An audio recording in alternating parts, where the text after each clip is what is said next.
Thanks, everybody. So we're going to jump right into the panel discussion, which will be moderated by Kimiwe of The Way. Kimiwe heads up The Way, a boutique multicultural communications and sustainability management coaching team. She's also the founder and organizer of DJ Green Drinks and Tierra Madres.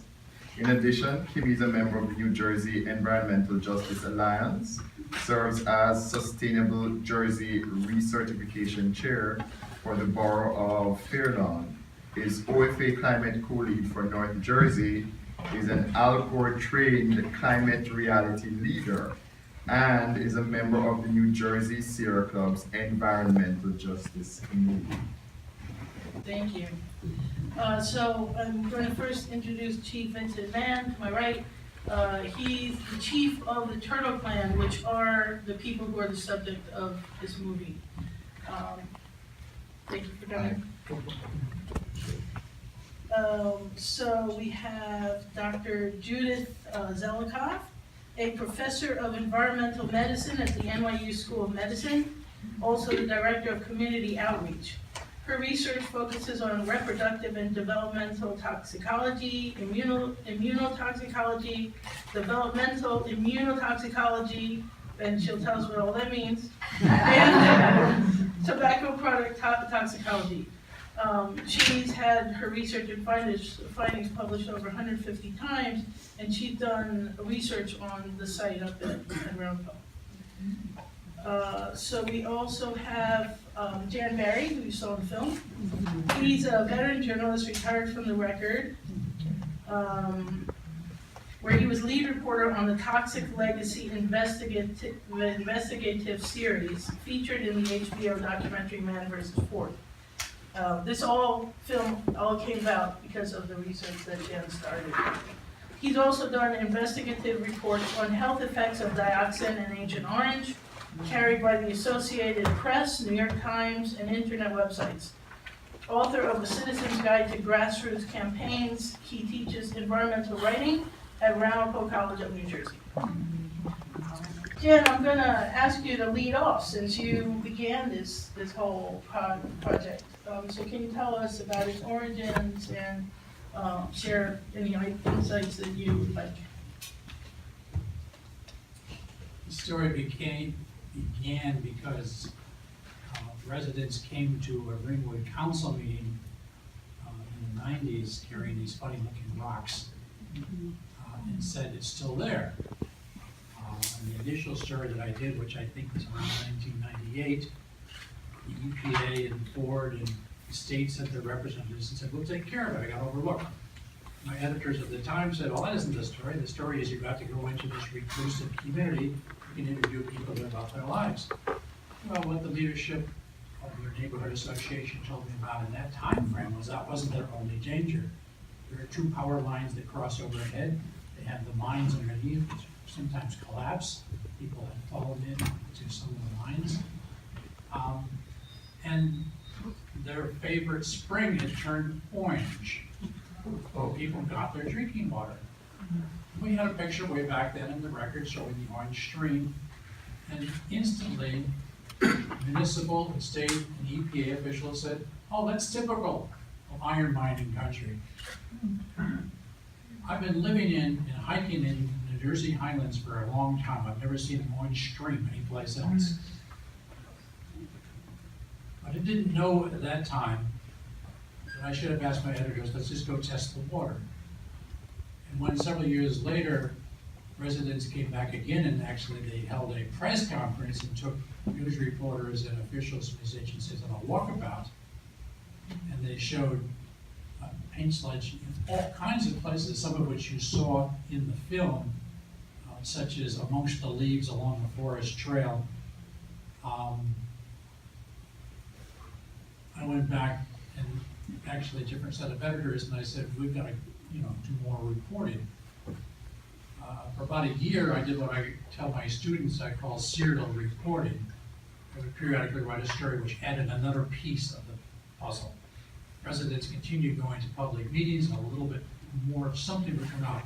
There was an earlier group of lawyers that aren't referred to in this film who did a great deal of research and said EPA had not followed their own regulations. Frankly, the all-star group of lawyers came along when they saw an opportunity. They pushed aside the first group of lawyers. Yeah. But there would be no reporting in the record if there hadn't been persistence by residents. And it's true of many other things that the record has reported over the years. The residents keep coming back and coming back and coming back and saying there's a problem. What changed with Toxic Legacy when it came out, the story was what wasn't done. The dog that didn't bark. The EPA didn't do their job. And so the editors then took a second look at all of the other Superfund sites in Bergen County and Passaic County and started looking more closely into why is nothing being done? Nothing was being done on any Superfund site in North Jersey. In contrast, and again what was not shown in this film, Edison Wetlands Association, which was represented in this film by a couple of people, their executive director and also their engineer who did a lot of water and soil tests, they forced EPA to have some cleanups in Edison, New Jersey. They had a track record. They knew how to get the attention of members of Congress, some of whom appeared in this film sort of in the background. And so they came voluntarily into the picture to assist the Ramapo group of people who really had no other representation. The Sierra Club was also highly instrumental in that Jeff Tittle, who still is the state director, grew up in the summers in that area. And in fact, clued me into the fact that there was a whole earlier round of discovery, and I think it was around 1979. All this information was provided by the Sierra Club and other local environmental groups to the EPA and the DEP, just as the Superfund site was coming into play. It was on the record that this is what was there. So as a news reporter, I discovered, which is again part of what I teach my students, listen to people. People have a problem, they want to find out what the solution is, they do a lot of research. This is all before the internet. People clued me into what documents to look for, what was missing, which should have been there. And one of the other things that I discovered is that if you dig deep enough into documents, and two of us as reporters went to Trenton, and they tried to scare us off by showing us a pile of boxes full of documents. If you dig through these documents, you'll find things they didn't want you to ever discover. So that's an ongoing process in these kinds of reports. There would be no reporting if citizens didn't raise the issues. But at the same time, reporters would not be able to continue convincing editors to do more reporting if people didn't come forward. So that what also is not in this film is immediately across the border in New York State, the same stuff was dumped as a result of some of our reporting, which simply conveyed the facts of what local environmentalists have been raising for 25 years. Much of what's on the other side of the river there has been cleaned up in the last 5 years. Largely thanks to persistent local environmentalists bringing in students and professors from Riverboat College to help them pin down the exact details and to keep the heat on various officials on the New York side of the border. The site that was being cleaned up was never declared as a Superfund site. So that this film is excellent in terms of showing many elements that go into discovering a process, a problem. You saw just a few of the VIPs who came through and all promised that it would all be taken care of and then disappeared. Lisa Jackson never finished her term with the EPA. She just suddenly decided one day to go off into the corporate world.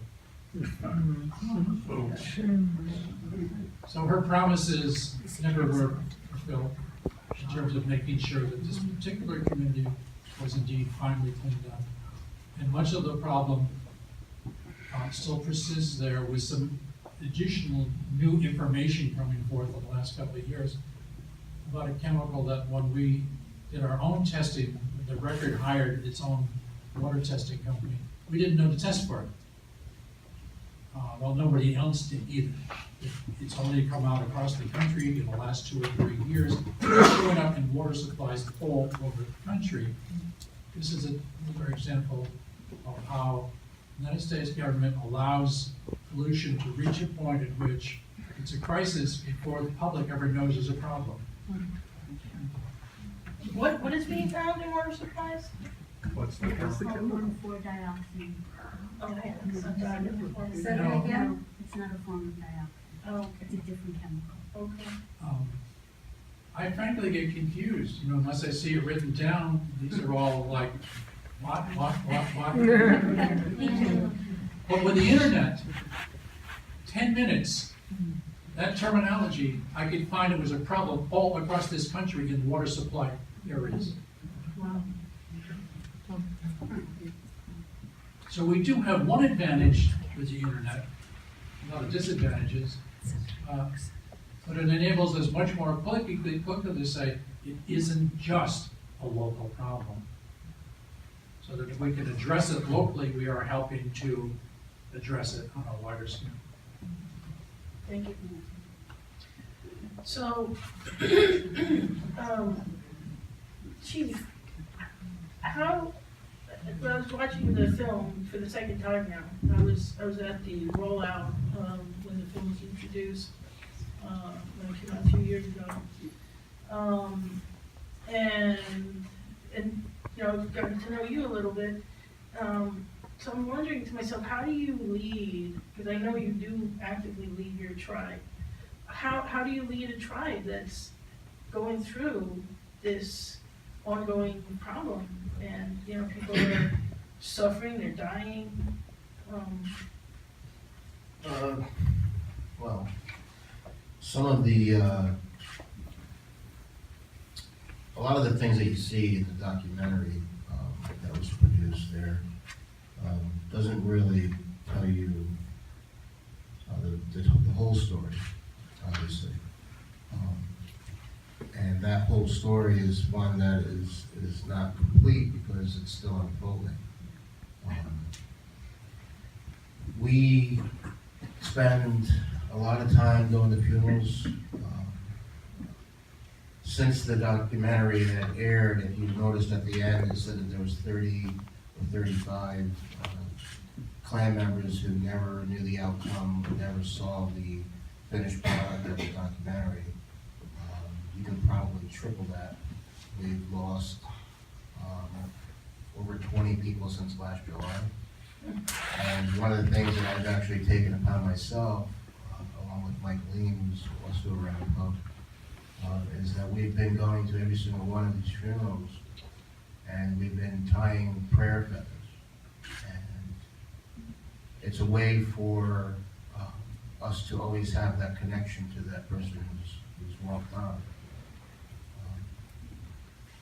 It's became I want to say that we're immune to death and disease and hardship, but it's slowly going in that way. And what I try to do is bring that humility that we were all raised with, that sense, core sense of family and community back, because what Ford has done, and the lawyers have done, and the EPA has done, and quite frankly, the lawsuit had done in the town of Ringwood, is that they have really continued something that's happened to Native people over the last 450 years. And so I spend a lot of my time combating that. They have broken our community down to where, we've had probably 800 to 1,200 people who lived in that community. A lot have died. A lot have moved off of that area to areas outside of that place. I am actively working to try to find an area where our clan, the core of our clan can be moved to and still maintain that sense of community and to allow those who've moved outside of the community to come back. It really, I mean, you have to imagine 800 family members. Not one of you sitting in this room, if you're not indigenous, probably can say that you even have any inclination of 800 people that would be in your family. You probably would have to go all the way back to the beginning of this creation of this country. So I stood up, I started really voicing myself about the fact that why wasn't there more being done? Why is it that, why are they not talking about the kids who are now my age? The ones who are sick, the ones who are still trying to raise their children, take care of their parents who were left. What was going on with that? Why we were not getting that attention that we need to have? And so one day I woke up and I was reading a report that was done for the Highlands, and in that report it said that if you're a town within the Highlands that you had to follow the Highlands rules. And some of those rules are that if you have toxic waste anywhere that you need to fully clean it up. Obviously there's all different kinds of regulations, but then it dawned on me that being the Turtle Clan chief of the Munsee, which is one clan of the Lenape as a whole, or as many people know as the Delaware, our traditional homeland for us is all the way down to the Raritan River and eastern Pennsylvania and southern New York up to where are we going in next week? Kingston and western Connecticut and Manhattan. So when I put all those thoughts together and it dawned on me what 4 million people looks like in the state of New Jersey, it is the top third. It is down to the Raritan River. 4 million people drink that water. Probably almost everybody in this room is drinking water from the Wanakee Reservoir. And so when I realized that, how do you bring life to this story that had unbelievable wings, thanks to some brilliant reporters and some Ramaphoes and some good-hearted people, was to actually talk about the fact that 4 million people get their water every single day. And, the people living in Patterson or Jersey City or places like that have children, and over the last 20 years or 30 years or however long it's been, they have these developmental issues, and the first thing is, oh, your child is sitting there eating lead windows. I personally don't know this for a fact, but it's easy to make the assumption that they were drinking it, they were being bathed in it, their milk was made with it, their mother was drinking it, they're cooking with it, they're playing in it, they're swimming in it, they're ingesting it. I mean, they were as much living in that toxic hell as we were, and unbeknownst to them, they had no clue. The North Jersey Water Commission never tested for 1,4-dioxane. What do you think they're doing now? They don't have the capability to remove 1,4-dioxane from the Wanakee Reservoir if it reaches those inlets. It's not just that, it's ponds and lakes, which we know is a Superfund area. It's also the Rampo River, which we know that has had however many million or tens of thousands of gallons from SOS from the hurricane. All of those rivers get pumped also to the Wanakee Reservoir. So it's a huge concern, and I have many sleepless nights, and I will wake up first thing in the morning, put my feet to the ground. Either she works at night as a nurse, and she'll send me something, and I hit the floor running it, sometimes at 5 in the morning or 3 in the morning, to make sure that our people know that they're not forgotten, that they're held in the highest esteem in my heart, and my job, my inherited right as a chief is to hold them up, to lift them up. And it goes beyond that, right? Because I have to do that also for all our relations, which is all of you. And many of you that don't know who I am, and there's many people out there that don't even know that this still is a problem. There's been no senators, even the ones who are our friends, none of them have come. They've sent their field liaisons or whoever they are, and I told them, well, you can go to Jersey City, you can go to Patterson, you can go to Newark, you can go to all these places, but why aren't you coming here? Right, because of the issues that those people have down there. Well, it could be very well possible that it's happening from here. 50 years ago, this stuff was put in the ground, and it's been coming out for 50 years, and they're finding it at levels that are alarming. So prior to a year and a half ago, when we were lied to and information was held for almost a year, they found this chemical 1,4-dioxane and released it to the public, which then became this whirlwind storm that we're in now. You know, it can be just me standing at a podium somewhere. If you've ever been to Plymouth, Massachusetts, there's a Native American, one of my relatives up there, that sits there next to that rock with a sign, and he doesn't speak, right? But everybody that goes by there reads that sign, you know? And sometimes I feel like that. Sometimes I feel like that one tree that didn't get cut down 450 years ago and sent to Europe, standing there in the forest that's witnessed every single thing that's gone by. It's heart-wrenching. It's very heart-wrenching. You know, it's about keeping the spirit alive and honoring those who walked on, not letting them be forgotten. One of the things I just want to touch on really quick is that prior to our last official CAG meeting that we had last December, it wasn't even a CAG meeting, it was called by the EPA, and it was in regards to the 1,4-dioxane. Prior to that, by one day, I received an email, but I didn't know I received it.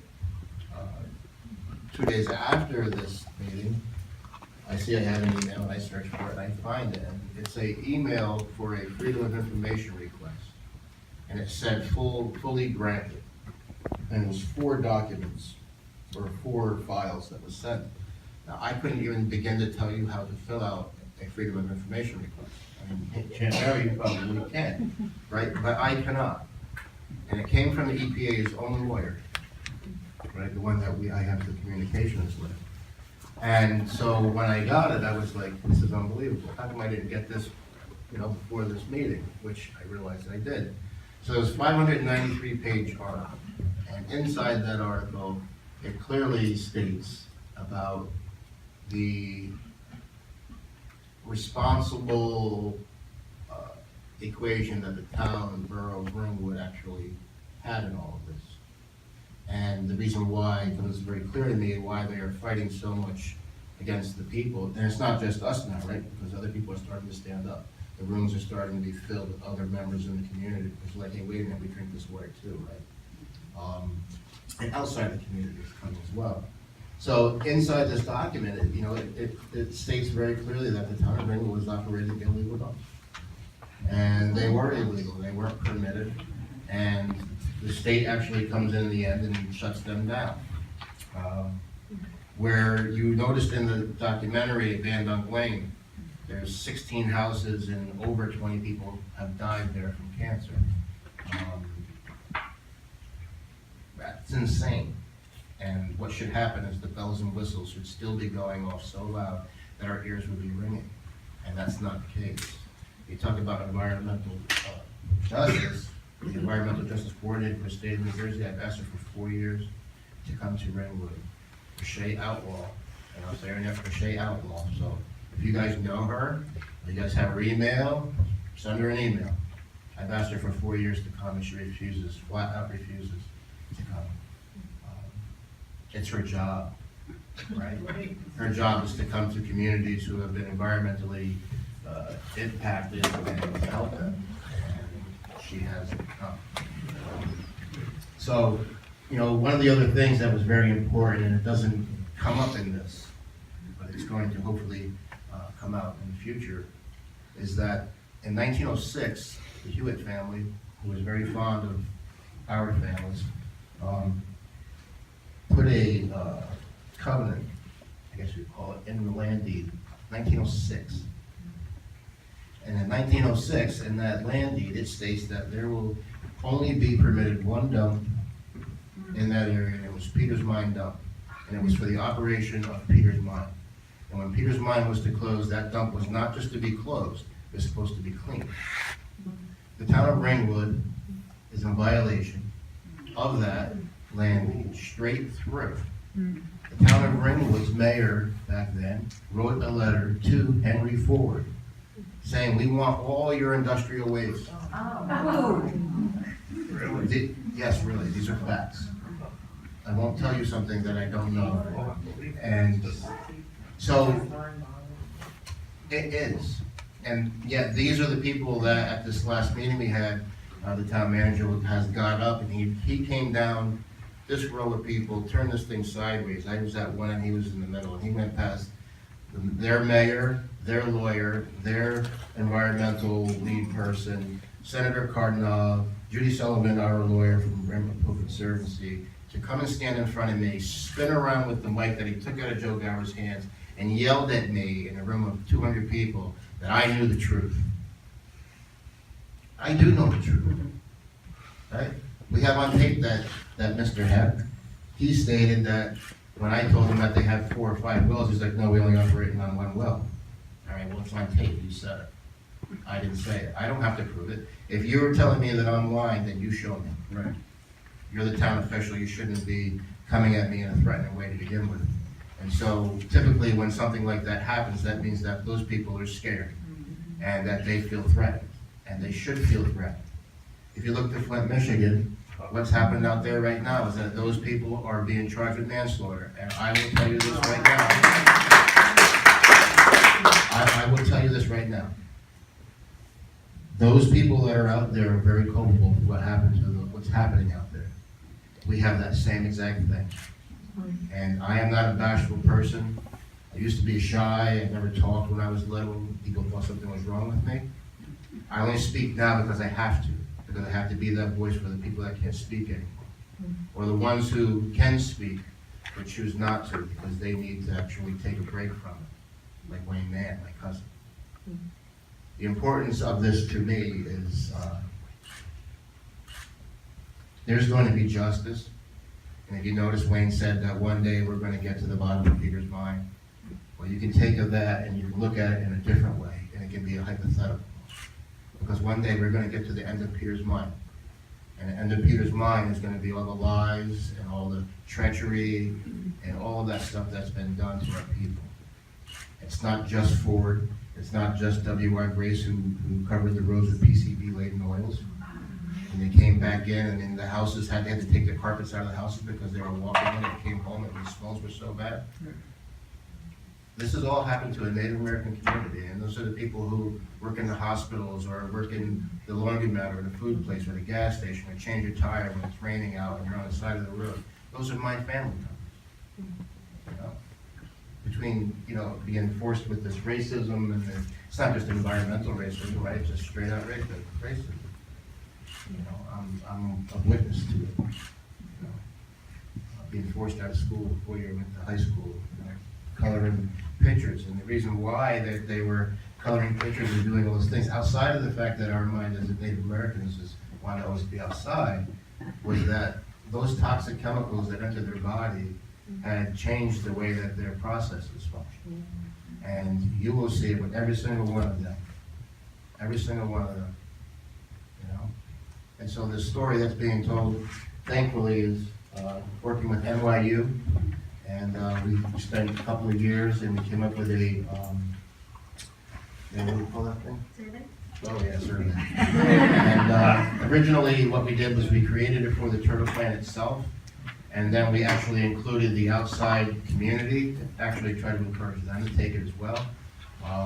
The turtle plant is not the only clan that's been affected in this tribe. All 3 clans have been affected. Hillburn has been the second most affected. And then Mawa, there's areas that don't exist anymore. But we know for a fact because Jan and Chuck Stead and Jeff had been there. As Jan had said, they've done almost a complete full cleanup over in New York. They're going to another area, I think in Pomona or something. When I went to one of their meetings, they were shocked to see Chief Mann walk through the door. They didn't know what to think. And when I asked them, why are you doing a full cleanup here? Well, it's a wellhead. I looked at Dr. Chuck Stead and I said, have you tested the water there? He goes, yes. I said, have you found anything in the water? He said, no. I said to the guy from Ford, I said, well, why aren't you cleaning up over here where there's, 400 people now living still? Oh, it's two separate things, it's totally different. Let me tell you what's different. The Wanakee Reservoir, as the crow flies, is less than a mile away. Recently, we have found 1,4-dioxane coming out of a pipe that the EPA doesn't know about, the town of Ringwood doesn't know about. There was no people from the state, so we don't know if they know about it or not. But coming out of that at a rate of 5 to 8 gallons per minute, flowing into Park Brook, which flows into Sally's Pond, which flows into the Ringwood Brook, the river, which flows into the Wanakee Reservoir. Clearly, somebody is going to get the effects of that. I could talk forever, and I'm not going to.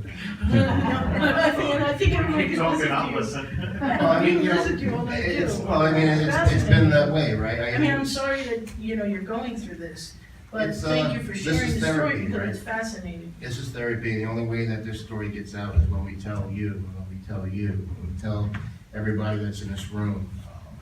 This story is an amazing one, especially when you actually have the truth to surround the whole thing, from the history of who we are and the history of this country. The steel that holds the dome over the Capitol building. My family touched it with these, right? First 900 cannonballs, people can say that the Plymouth, Massachusetts was where everybody came and they created. The world as everybody knows it today was founded and created in northern New Jersey, southern New York. Eugenics, for us, this is what Ford has done and what the town of Ringwood has allowed, and what the EPA and the state of New Jersey are allowing to continue is, in my eyes, corporate genocide. And it's something that has started, back in the early 1900s with eugenics, and the Fords were a part of it. Something that's very shocking, and this is true as well, Margaret Sanger, who was the creator of Planned Parenthood, came up with 18 different ways, along with the Bushes, Rockefellers, the Harrimans, the Fords, and they came up with 18 different ways to deal with the unwanted people of the Ramapo Mountains. And now we're not talking about your ancestors. They're talking about my family. And the number one way in 1923 was by a public lethal gas chamber. It didn't come to be, but sterilizations did. And that was also found on Ramapo. Over in Stony Point, which is the name of the village that Geraldo ended up being turned into a mental hospital and then back in the center. Yes, that was created over there and housed Ramapo children, boys and girls. It was a part of the eugenics study. The women were going to the doctor was drawing their anatomy unbeknownst to them, and eventually he figured out how to do sterilizations. And so that was something that was created here in this part of the country too, on Ramapo. So if you take everything that's been done to us, and the fact that I have the ability to sit here in front of you today, is amazing. It speaks not about Vincent Mann, it speaks about those who I descend from, and those people that you've seen in that documentary. If you notice, the gentleman said, they don't go anywhere. They haven't. They haven't. We went from wigwams to log homes, and then when the mining industry left, we moved into the miners' homes, and that's where we are today. Still sitting on top of a ticking time bomb that if it goes, Flint, Michigan is going to be nothing in comparison. Yes, sir. Was that capped or excavated, or is it just? Peter's mine is 2,400 feet to the bottom. There's 17 levels. It probably connects hundreds of miles of tunnels. It's connected to, I think it's said that there is one channel or one level that goes out underneath, over in New York, Sterling Forest or Blue Lake.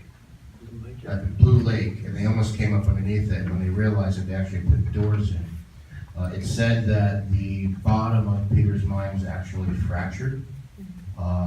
There has to be an upwelling going on, because all the EPA wants to talk about is this stupid little air shaft, where it's off to the side, and, you know, they were putting stuff in that. But eventually, when that filled up, there was a hole in there. So when I asked questions about it, they said, oh, well, some stuff could have fell through that hole in the air shaft, which was feeding Peter's mine with air for the miners.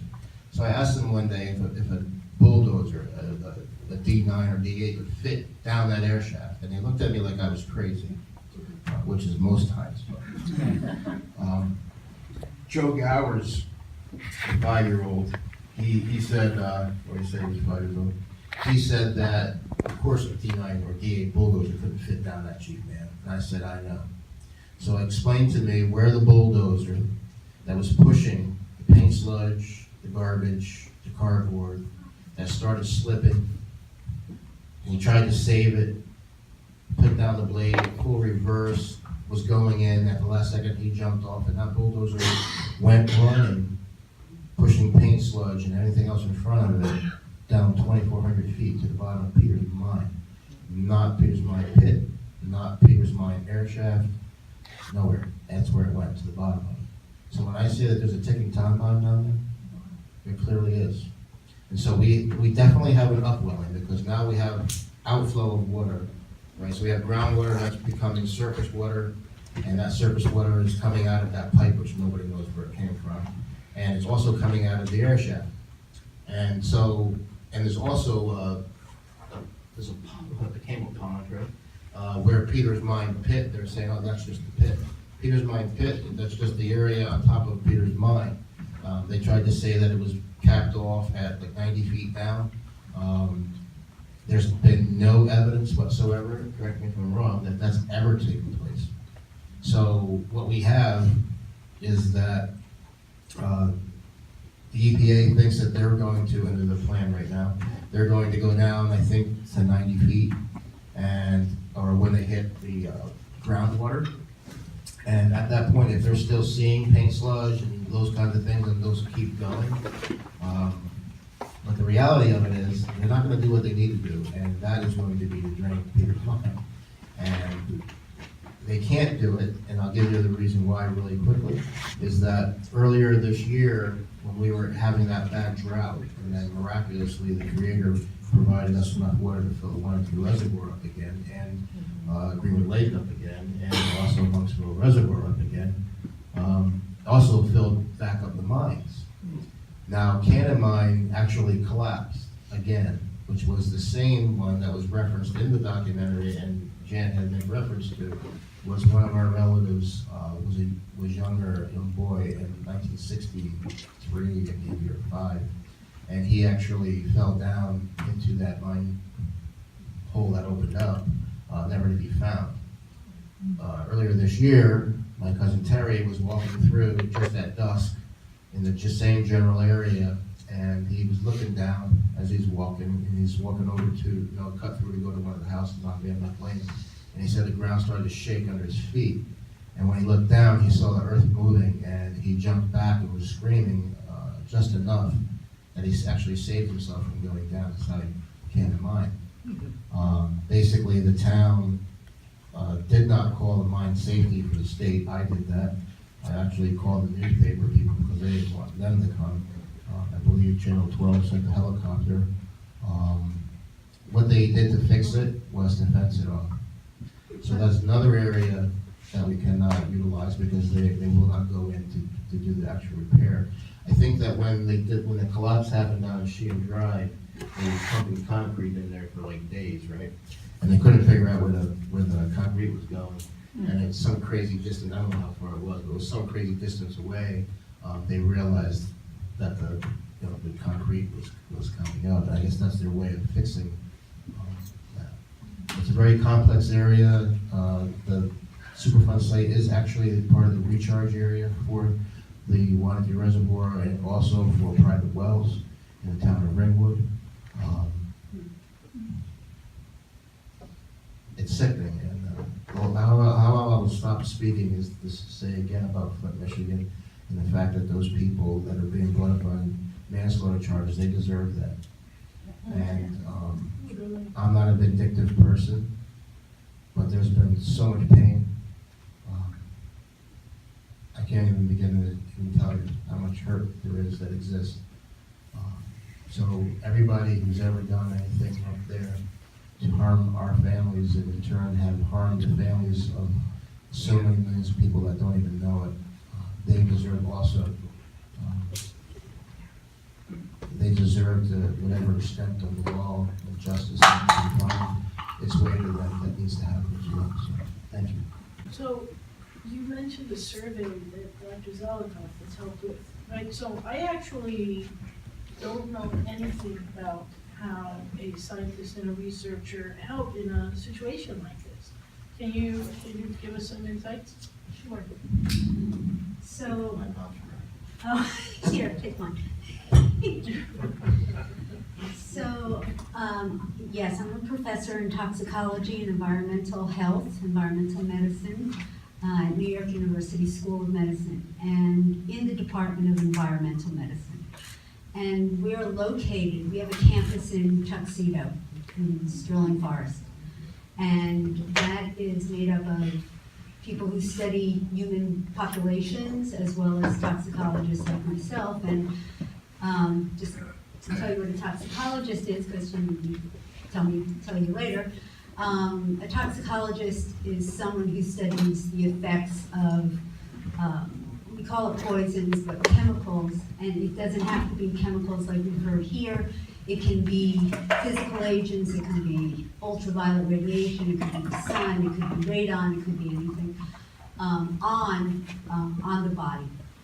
And so about 2013, well, I grew up in Patterson, and I lost a lot of my family by cancer as well.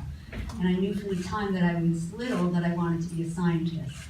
It's either that or my parents were going to put me away for digging up my turtles when they died, just to see how they decayed over time. They knew that I was, quite the little... Yes, that's right. That explains it all now. So, yeah, I watched my family die from what I didn't know was probably environmental issues. So I wanted to be a scientist. I got to be a scientist, and toxicology was what I wanted because I wanted to help people and I wanted to see what the earth, what the environment was contributing. And so in that role, and in my role as community engagement director for the National Institute of Health at NYU sponsored center at NYU. I heard about what was happening. Chief and some of the elders came to talk to me and said, what can you do? And as you're sitting there heartbroken, I'm sitting there with my heart bleeding, and I'd always wanted to do something. And as a community engagement person, you really can't go out to a community. You have to wait for them to come and talk to you because, first of all, there's a level of trust that has to be gained. And unfortunately, there have been universities, just like there have been government agencies who have exploited environmentally impacted communities.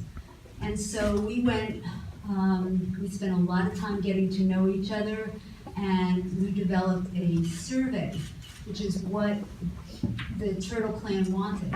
They said, we've had all these people come in, we've been duped, we've been exploited, we've been this. How can you help us? What we want is, we want to know, A, is there a cause and effect relationship with what we've been exposed to? And B, what's the reality? How, is this just a cluster?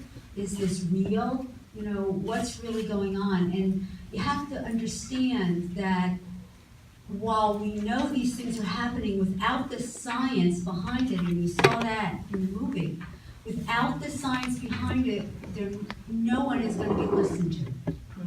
And it could be, you have 6 houses and 20 deaths. Coincidence. I mean, I can tell you, I work with EPA, I work with scientists, I know, and unless you can come up with hard facts, then you're not gonna be believed.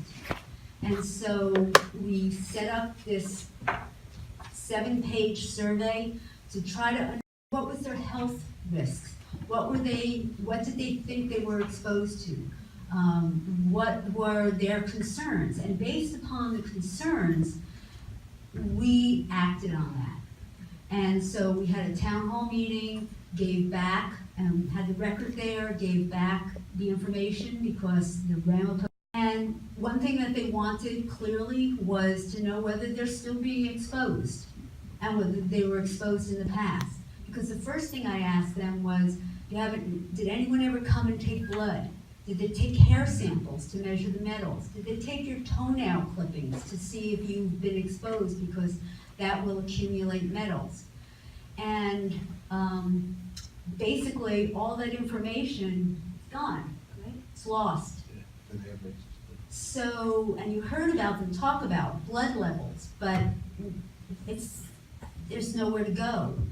So one of the things that another thing that the Ramapos wanted, and the Turtle Clan in particular, was are we still exposed, and were we exposed in the past? So we have just had a meeting a few days ago, and we're recruiting Turtle Clan members as well as the Wolf and Deer Clan to contribute blood, because the blood will show whether or not there's contamination in your body. This is your cause and effect relationship. If it's in the body for the last 3 months, was there exposure from 3 months on? So we're going to be recruiting people with the help of Chief Mann and the elders. We're also going to take hair samples. And the hair samples will allow you to see whether you've been exposed to arsenic or to lead or to mercury or to cadmium over the last 6 months to 9 months. And all of this evidence, and hopefully we'll also be doing toenail clippings, which will allow us to decide or interpret the data as to what happened 18 months ago. So we're also going to be checking the air for metals in the air, and we're going to be checking the water inside the homes coming from the faucets, as well as in streams where fishing goes on. And we're writing a grant right now to try to look at the fish as well, because these are indigenous peoples who live off the land and now can. And in the survey, it came out very clearly that they have lost their cultural sovereignty, and we'd like to be able to give it back to them. I just want to, if I can just say something too, it's what she just said, that we have no fish advisories on Sally's Pond, right? So the EPA has come out, the state comes out, and the town comes out, the board comes out, and they say, okay, all these, the 1,4-dioxane, benzene, and Dr. DeFlora actually he was being more concerned about the actual levels of lead that he's found in this recent testing. But that goes into Park Brook, which goes into Sally's Pond. And yet there still is no fish advisory.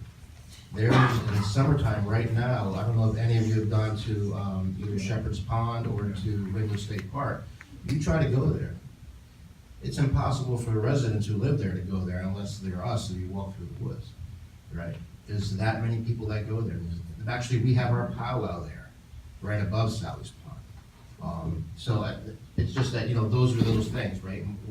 We are the ones, basically what's happening is NYU is giving us the capacity to help ourselves, right? So they've created the capacity for us to help ourselves, which is engage us, community involvement.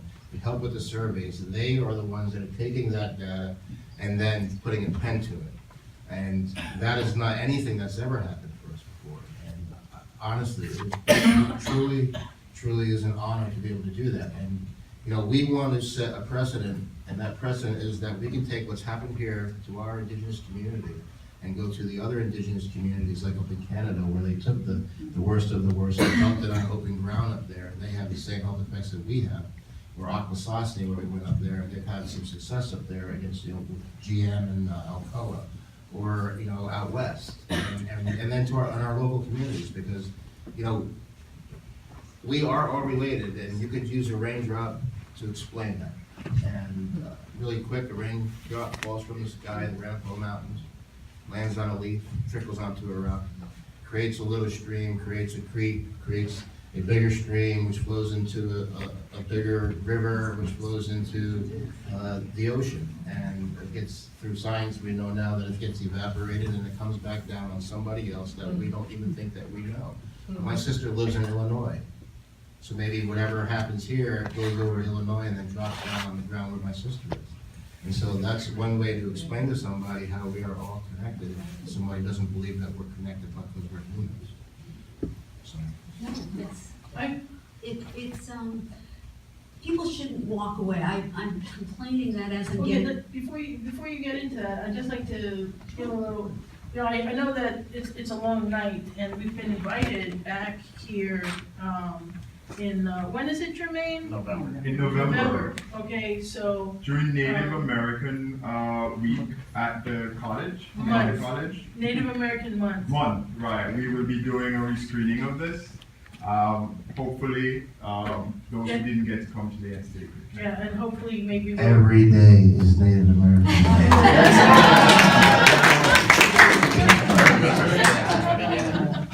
That's a good point. Thank you. Yeah, something we should take more to remember too, right? So hopefully we'll be able to, you know, to do something more expanded, maybe some kind of interactive workshops. But, I'll take your question in a minute. Most of the questions that I had have been answered in the past few minutes, right? So I want to change the focus to talk about what we can do moving forward to help in some way, big or small. I'm sure there's, you know, I'd like to say that I'm sure there's a lot of financial need in the clan, that people who are ill cannot always work, and so we're accepting donations that we'll give to the clan. As I said, any amount, big or small. You know. Can I add something about that? Sure. So science costs money, and sound science costs money. And we are in a science deficient climate right now. That was nice. Follow me outside and you'll hear. And so, in trying to get money from the NIH, certainly there's no money available from EPA now. You know, I don't know how to tell you, but any money that can be raised, or if you know granting agencies, or if you know philanthropists, or whatever, we take whatever we can get, whatever grants we can get, and, you know, we're doing the exposure work with, you know, $15,000. So, you know, help support the science. And we also need people who can help us. We need students. We need students, we need people who want to come in and say, you know, volunteers, and we're only in Tuxedo, so. I'm gonna offer up one place that you could probably apply to get money from. I won't do it, but the Ford Foundation.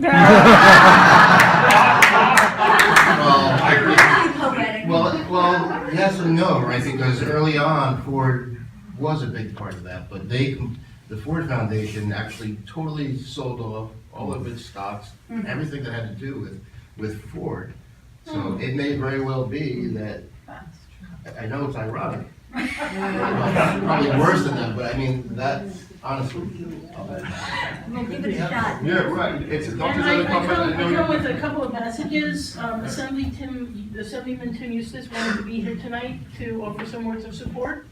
But they're having the budget crisis, and he told me that he can't make it. Yeah, I'm actually looking forward to when they have the hearing. I'm trying to get down there to be able to speak, because. What hearing? There's gonna be a hearing, and they're asking the North Jersey Water Commission, to come down there and explain, the Sierra Club, I think Jeff Tittle's gonna be there, to explain to them what this serious situation with this 1,4-dioxane threatening the Wanakee Reservoir, because the Wanakee Reservoir put out the Jacobs report, which basically says in the end that you're gonna have to put something between your Superfund site and the Wanakee Reservoir to extract the chemicals out of the ground and either shoot it back, the water clean back into the earth again or not. So that's a tremendous, amazing step in the right direction for all humanity, not just the Ramapo, seriously. And so I'm trying, working, I don't think it's gonna be an issue, but actually to get down there to speak in front of them, because they need to know this. They have to hear what's in this heart. It's not necessarily what is written on a piece of paper, even though I'll have that because they have to. So there will be, and it's after this budget crisis thing is over, they're Yeah. planning on having this hearing down there. So that will be an amazing, Well, maybe we should Amazing try thing. to plan a lobby day. yeah, I totally agree. And just as a side note, because I'm not a political person, but there was I don't know if you call him congressman or senator, whichever one he was, that he just became for our district in Ringwood area, and that's Josh Gottheimer. Oh, Congressman. That's right. Yeah, what do you call him? Congressman. Oh, He's a congressman? yeah, Representative. Representative. 2 years, they have a 2-year. He term. actually was a speechwriter for President Clinton. Yeah. He also was hired by Ford Motor Corporation to, around the early 2000s, and it was to change the perceived image of the Ford Motor Corporation. Now to tell you the seriousness of what I'm telling you about Flint, Michigan and Ringwood, New Jersey, instead of spending $2,000 a month for a place to rent for his field, for an office someplace, it's actually inside the Ringwood Town Hall. So you have a guy who used to work for Ford, who, I know some other information, but I won't put it out there, but he worked for Ford Motor Corporation. He ran and became this person, and now his office is in the same office building of the same people who are responsible for what happened, because they told them to bring their stuff and put it there. I just want to interrupt, I have to leave. You don't have to interrupt. Oh, okay. I have to leave. I want to thank everyone for inviting me. Thank you so much for coming. I hope to be back in November. And if you have any questions, Chief knows how to reach me. The Sierra Club knows how to reach me. And I'll be happy to answer some of your questions regarding chemicals or anything that you want to know about what's going on.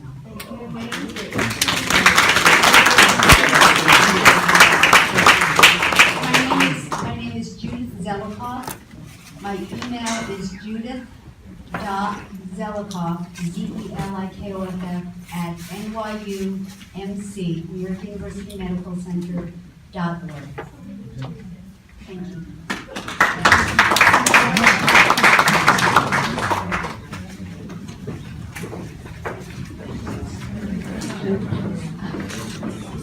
All right, well, thank you, everybody. I guess we've reached our natural conclusion. Thank you so much for coming out tonight.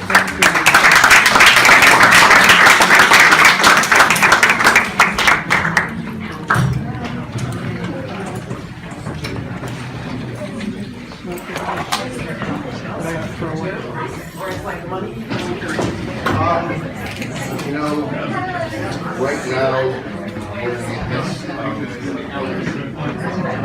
we reorganized. You have any thoughts you want to give to YouTube? Well, I think it was a very productive night. I think we had a really good turnout. I think maybe there were 75 people here. And the panel was fantastic.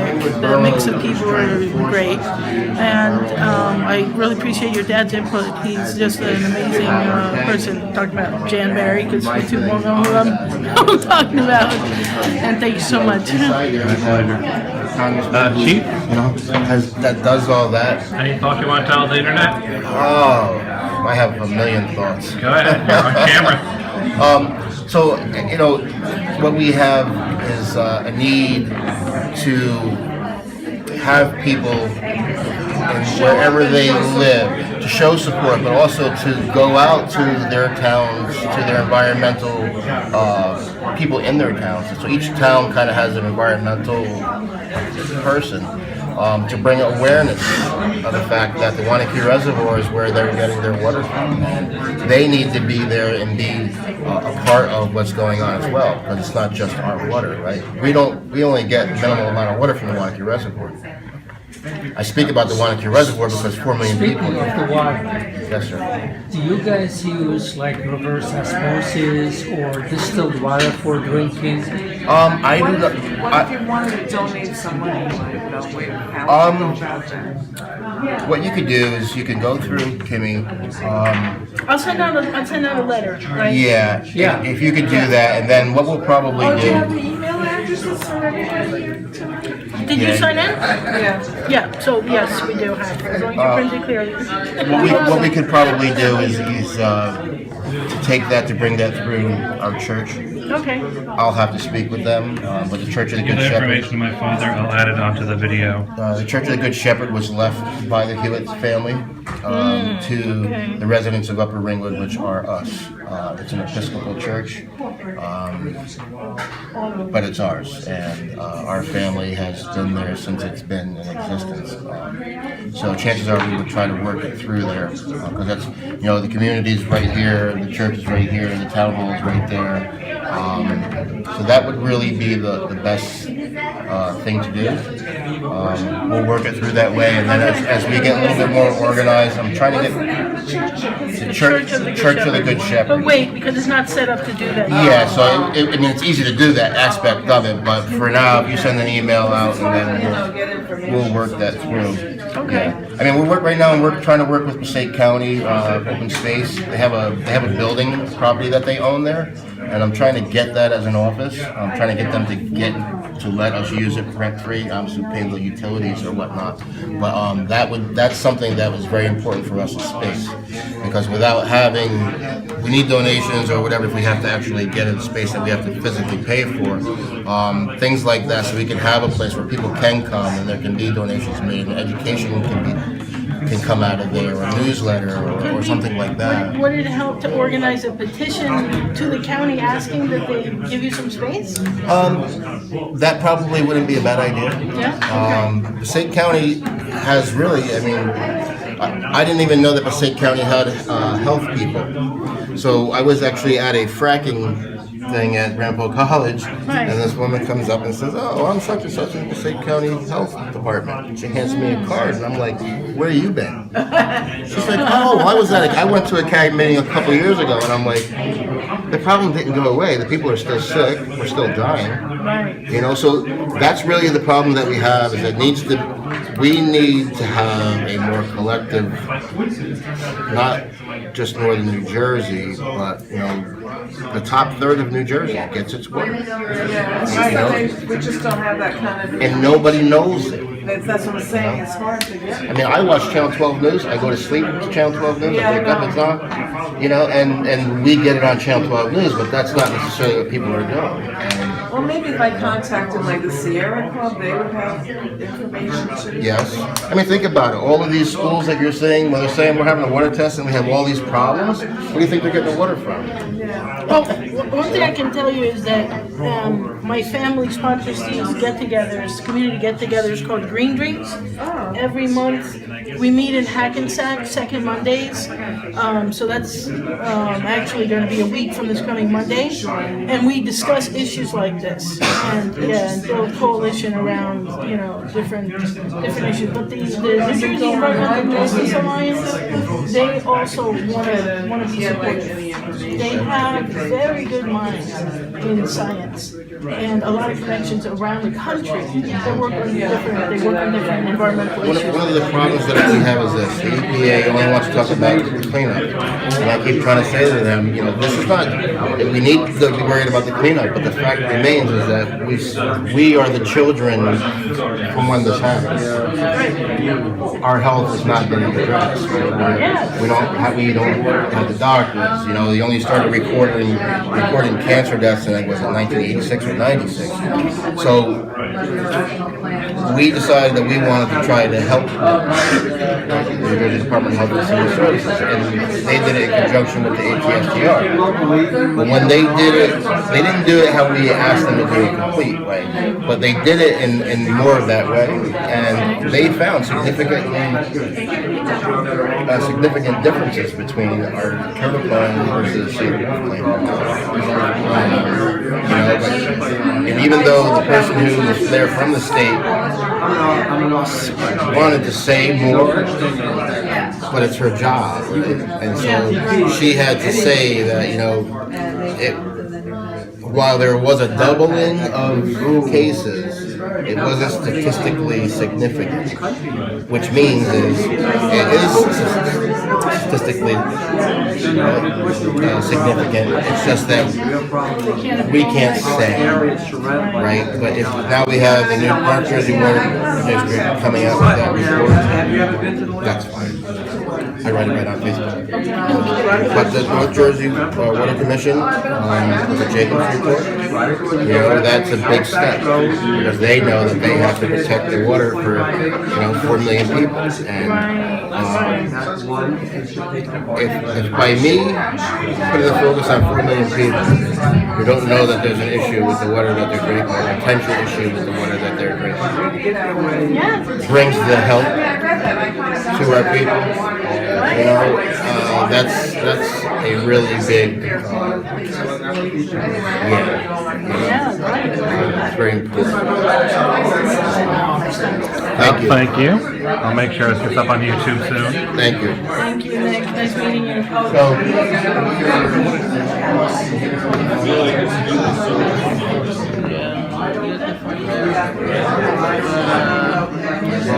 Any additional thoughts for you two? You want us to do what? Any additional thoughts for the YouTube video? Oh, the YouTube video. Well, this is an example of how this story gets spread wider than the initial news reporting, and also even the documentary, which was on HBO in 2011. That's quite a number of years ago. It still has a life. At Ramapo College, they show this in a number of different courses. I think they use it at other colleges as well. And it starts a discussion, but it also can lead to doing research on something along the same lines. Or in this particular case, this stuff was dumped in 25 different locations that we could find. In the news reporting, we had a map showing all the 25 different places in 2 states that they dumped from this one place. So the people in a number of other places still have to have something addressed they had to ever remove from these other places. All right. Thank you very much. Thank you.